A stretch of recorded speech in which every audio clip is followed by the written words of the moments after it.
Dacă ceapa din grădină, în urma recoltării, are bulbii mici, este mică, există câteva metode care v-ar putea ajuta să obțineți o ceapă mare.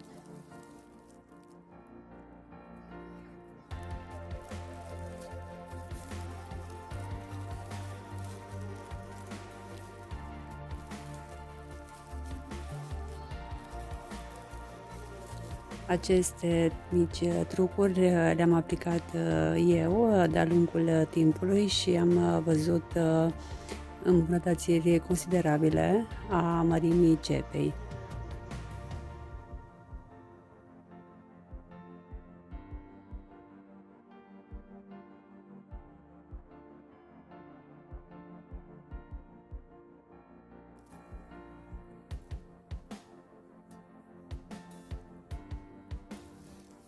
Plantarea cepei toamna, în luna noiembrie, duce la o ceapă mult mai mare, deși frunzele în timpul primăverii sunt ajunse de celelalte cepe plantate primăvara, totuși în pământ bulbul este mult mai mare și se dezvoltă considerabil mult mai bine.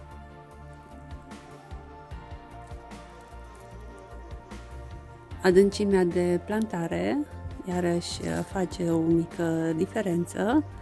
Ar trebui plantat arpagica la o adâncime de 2-3 cm și nu trebuie introdus prea mult în pământ, deoarece nu se va dezvolta bine, mai ales în solurile grele.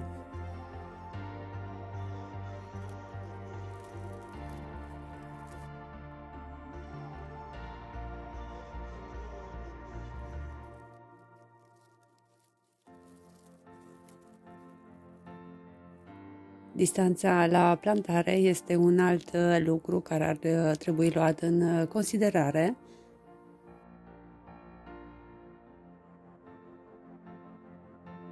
Cel mai bine ar fi să renunțați la clasicul strat de ceapă și să plantați ceapa pe rânduri, cu o distanță între 25 de centimetri între rânduri, iar între plante de 15-20 de centimetri.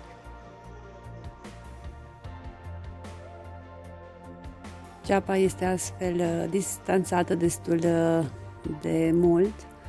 Veți putea da și cu sapa între ele pentru a afâna puțin solul și ceapa se dezvoltă, bineînțeles, mult mai bine decât cea plantată în strat și foarte aproape una de cealaltă.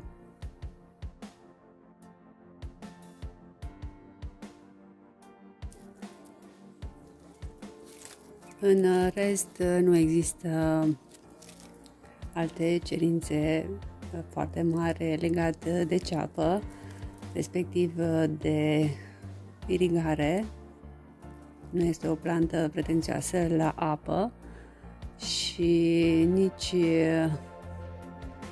când vine vorba de sol, eu fertilizez solul doar o dată pe an cu gunoi de grajd și în rest nu fertilizez suplimentar ceapa deloc.